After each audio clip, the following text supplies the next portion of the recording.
nome é Marco Camarano, eu coordeno a área de projetos especiais do Enviado Cultural.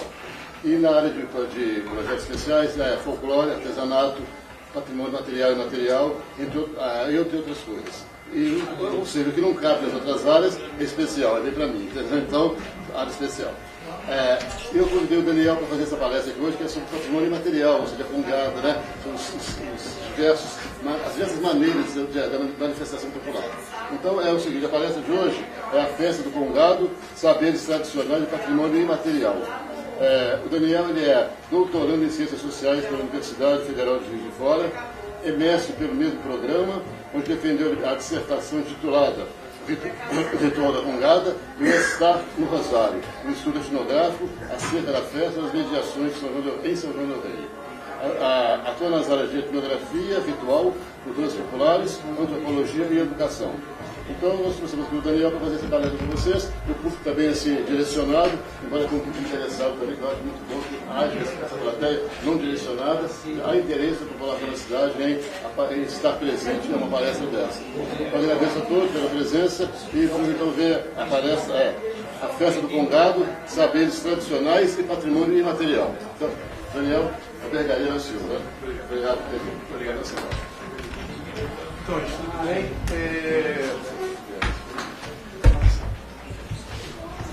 Deixar as fotos um pouco passando. Quando eu for apresentar as etapas, a gente muda aqui os slides. Acabou, dona Gil. Primeiro eu quero agradecer a presença de todo mundo, e inclusive também do pessoal do Congado que está aqui. Né? Sem eles aqui não tinha razão do que acontecer. Na verdade, essa palestra surgiu, surgiu há 4 anos atrás, uma necessidade, né? Desde quando eu comecei a tomar contato com o Congado em São João, e das questões que iam me aparecendo a partir do que os congadeiros me ensinavam, me falavam, me apresentavam, que era o dia a dia deles nas festas e tudo mais. Então eu acho que, ao mesmo tempo que é uma necessidade, é uma obrigação, assim, dessas duas questões. Necessidade por conta de expor o que foi feito durante o mestrado, né? E dar um retorno público, né? Apesar de o trabalho acadêmico também ser algo público, mas assim, dar um retorno público para os congadeiros e para o pessoal de São João interessado sobre o estado, né, mais ou menos, um pouco da festa do congado aqui na cidade. E uma obrigação porque há muito tempo eu venho martelando algumas questões também, né, que o congado me estimulou muito a pensar, né, algumas reflexões teóricas e tudo. E acredito que essa palestra pretende ser também um pouco política, né, no sentido de pensar os direitos culturais mesmo, nesse sentido, né? De que cultura é essa que nós estamos falando, né? E de que cultura é essa que o Congado está fazendo, né? Então, assim, a intenção não primeiramente, tentar pegar conceitos sociológicos, antropológicos, né, teóricos e a partir disso tentar entender a festa, né? Não foi esse meu objetivo durante o trabalho. Poderia tentar a identidade cultural, podia tentar a cultura popular, podia tentar várias coisas, mas não tentei fazer isso. Tentei escutar o que as pessoas estavam dizendo, né? E as pessoas aqui têm nome, né? Que é o Nivaldo, a Maria, né? A Dona Belinda, a Dona Mercedes, o Lutero, que não conheceu ainda, tudo. E vários outros, né? O Timané, enfim, vários outros que foram conversando ao longo dessa pesquisa de campo, que demonstraram um saber específico sobre Congado e até sobre cultura mesmo. Eu pensei em várias coisas aqui, eu pensei em ler alguma coisa, eu pensei em apresentar um texto que eu preparei aqui, falando um pouco sobre as festas do Rosário em geral, falando delas a respeito até na África, enfim, em vários locais. Eu acho que ler é um pouco massivo, mas eu vou ler uns trechos e aí a partir disso ir falando, né? E puderem participar também, as pessoas estão aí falarem também, acho que no final isso será ótimo. Então assim, acho que rapidinho aqui, eu tentei definir algo sobre folclore, inicialmente, para poder a gente tentar precisar um pouco o conceito, para a gente poder não falar aqui e para depois passar para o patrimônio, né? Porque aí fica um pouco mais né, pontuado os conceitos que a gente está trabalhando aqui. Estamos iniciando. Tinha lido no livro uma vez falando do Congado de Goiás, que tinha uma letra de música de Congado que eu acho que é muito interessante e eu acho que tem a ver com o momento agora, né, que eu acho que, não sei o ritmo dela, mas eu peguei a letra, eu acho que é interessante, né, que fala assim: se vindes de guerra, retirai-vos, se vindes de paz, sentai-vos, temos que folgar. Então, assim, vamos começando aqui, eu vou começar lendo aqui, só para poder definir um pouco o folclore, e a partir disso eu vou falar um pouco de patrimônio, e aí eu entro, de fato, no que foi feito durante a etnografia, durante o período que eu acompanhei o Congado, né, as questões que eles me apresentaram, como que foram me mostrando o que era a festa do Rosário, né, que eu não fazia a mínima ideia, né, que aí durante 2, 3 anos acompanhando, né, ali várias festas, né, comecei a montar algo, né, que não passa nem perto do saber que as pessoas que estão aqui hoje do Congado sabem, né.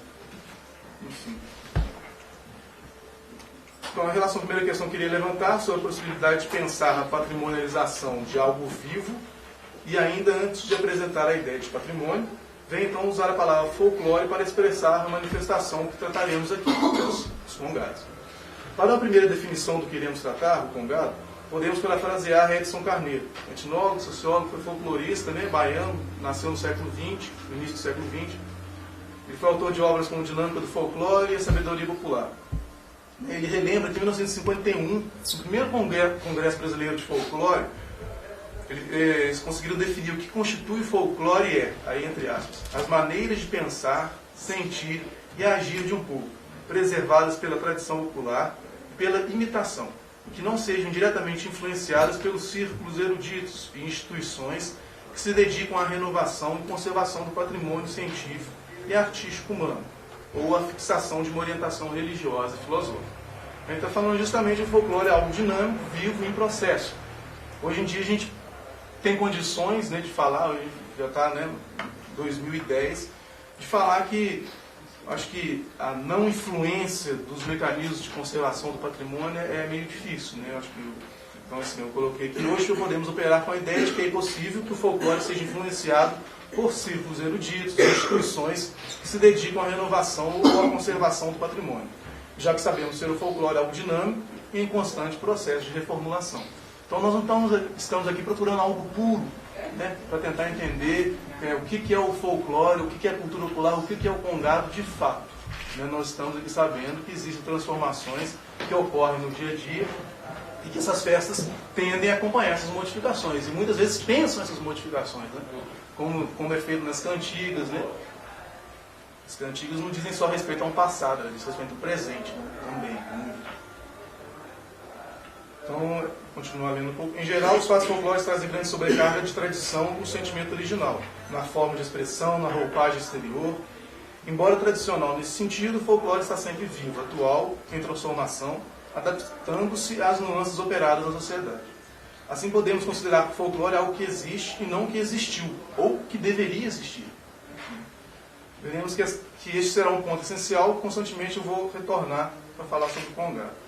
Assim, o folclore modifica-se de acordo com a sociedade, podendo continuar como um retrato vivo dos sentimentos populares e das suas relações ante as transformações sociais. E aí, eu acho que tem um ponto aqui que é mais uma citação do Edson Carneiro, que eu acho que é importante para marcar aqui a questão. O fato folclórico ajusta seu ambiente, seja pelo esforço das suas características, seja pela supressão ou modificação de algum ou de vários de seus aspectos peculiares. Então, seja, supressão ou modificação. Né? Então, mais uma vez, a gente não está preocupado em definir algo puro para poder entender que o congado é determinada coisa. Não. Né? Assim, está em modificação, está em processo, e as pessoas que o fazem acionam isso demonstram isso de maneira muito clara. Em congressos posteriores ao primeiro Congresso Brasileiro de Folclore, foi aprovada a seguinte resolução. Eu acho que foi em 1954, não sei. Configurando o folclore como um fenômeno cultural, que precisa ser captado na sua realidade presente e na sua função social que exerce, no tempo e no espaço. Então, assim, isso aqui é algumas fotos que eu coloquei, que também são as que estão expostas ali fora. Quando eu começar a falar dos congados, da festa, a gente passa para as etapas, mas eles são, por exemplo, entregando uma bandeira, né, para uma festeira, né, retirando o rei Congo para um cortejo. Enfim, são vários momentos durante a festa principal do congado. Ainda vou explicar isso tudo um pouco.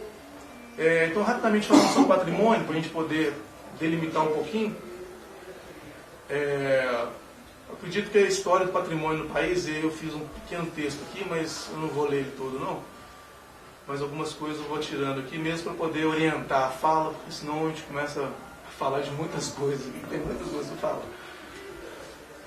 A história do patrimônio no país demonstra que o patrimônio tem sido das elites. Porém, no momento atual, isso começa a modificar. De forma inicial, começa a rever o que ficou em silêncio para os órgãos institucionais até os dias atuais.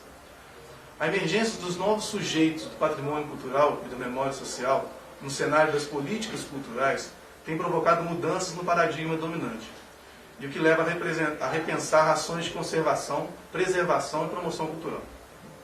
Então, a partir desse ponto, evidencio que será uma das questões aqui levantadas, né? Como pensar a patrimonialização, que é o que eu já falei, de algo que sabemos vivo e dinâmico, como folclore, como cultura. Sabemos que até pouco tempo o patrimônio estava quase sempre ligado a algo construído, algo material. Tal qual entendemos, o patrimônio pode ser considerado uma igreja, um casario, né, ruas, né, um solar da baronesa. Como pensar então a dinâmica cultural com possibilidade de patrimonialização, uma vez que ela é algo em processo, em criação, de acordo com as questões de cada época? Então eu proponho, primeiramente, superar certos obstáculos que eu chamo de teóricos, né? Que é o que travariam novas ações de patrimonialização e de preservação. A ideia de monumento histórico prevaleceu na história do Ocidente, desdobrando no aparecimento do conceito de patrimônio histórico, ligados a sítios históricos e a paisagens culturais.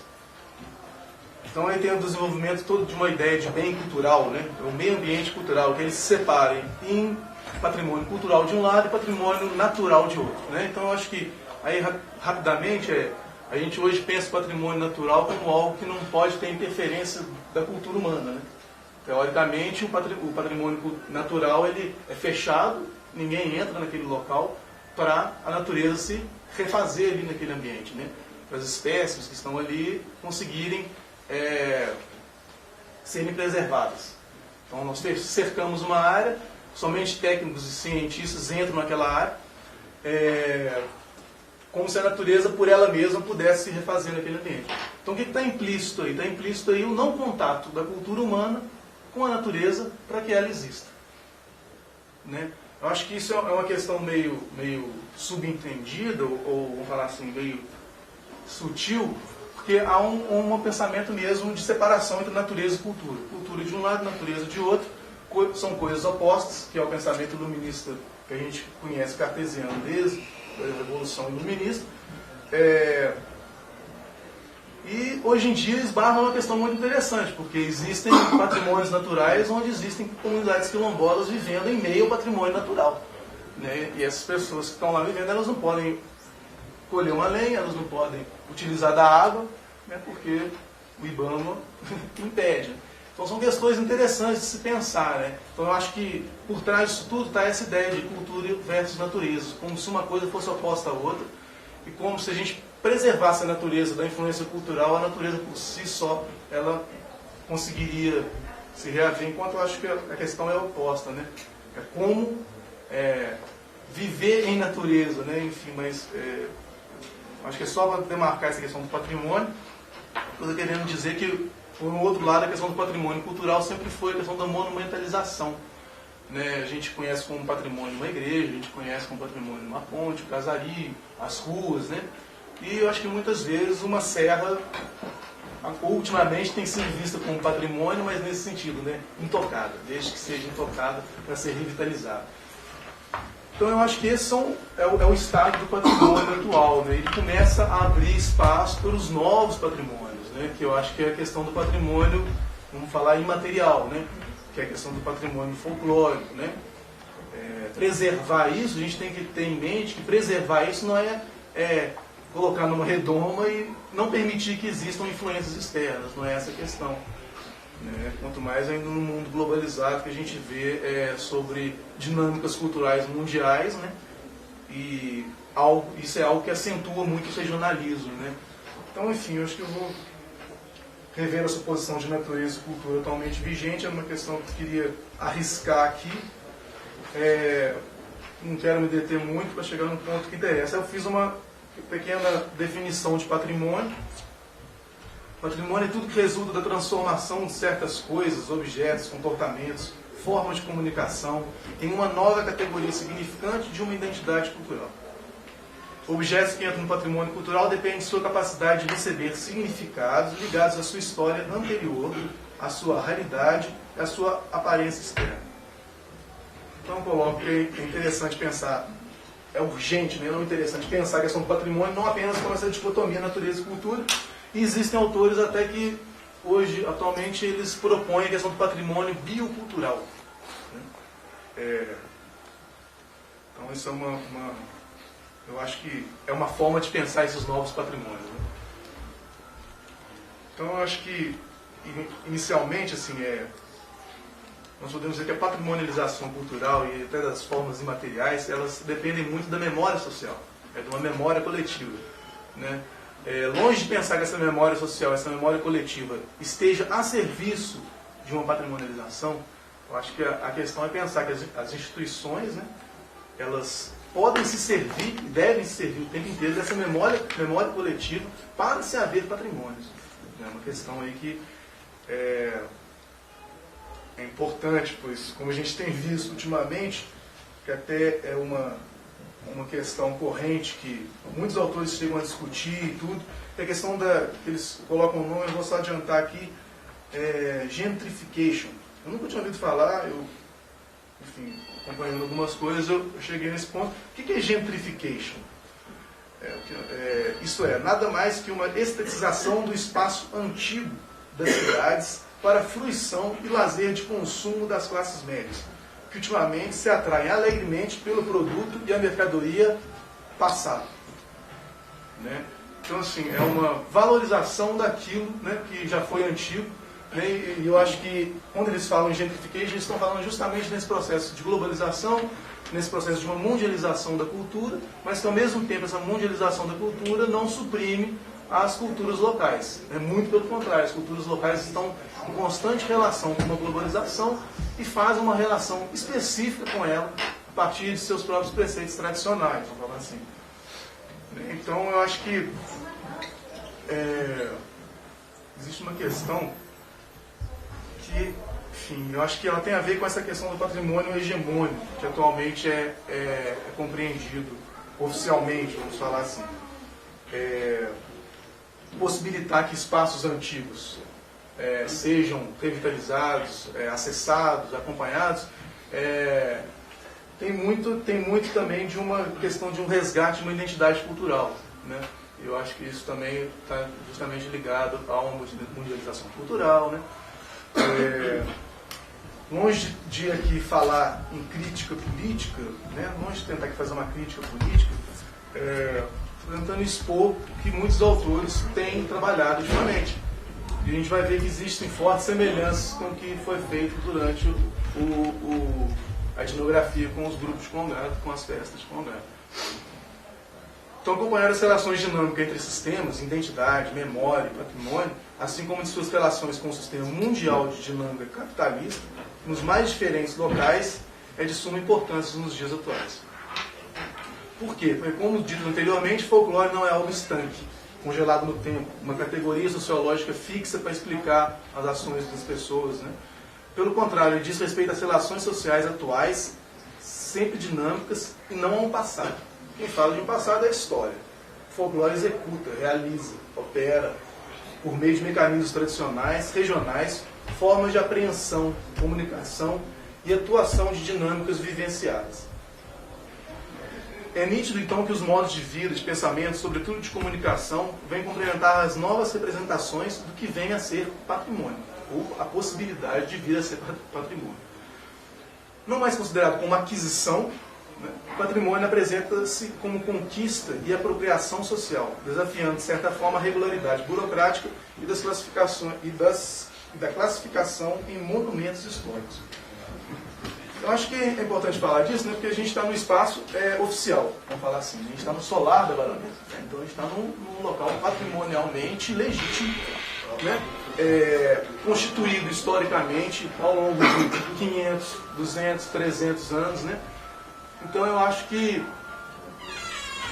isso é entendido enquanto patrimônio. Né? E hoje em dia eu acho que a gente pode pensar que existem lacunas aí, né, para fazer com que a memória coletiva seja conhecida, né, tampe um buraco, aí, um hiato, né, de muito tempo.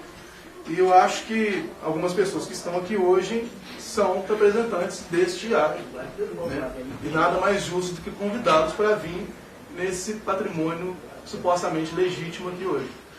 Então eu acho que por isso que é uma questão um pouco, chega a ser uma questão um pouco política.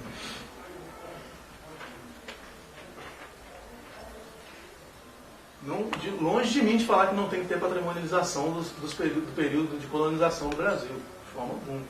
Eles são benéficos, são ótimos, né, para a nossa própria identidade, mas não apenas eles, né, bastam. Né? Então, assim, atualmente, né, há uma retomada para a preservação de memórias sociais e de patrimônios bioculturais, refletindo a mudança de uma política cultural e ambiental que até pouco tempo priorizava apenas a questão do monumentalismo histórico. O que nós vamos falar aqui hoje é relativo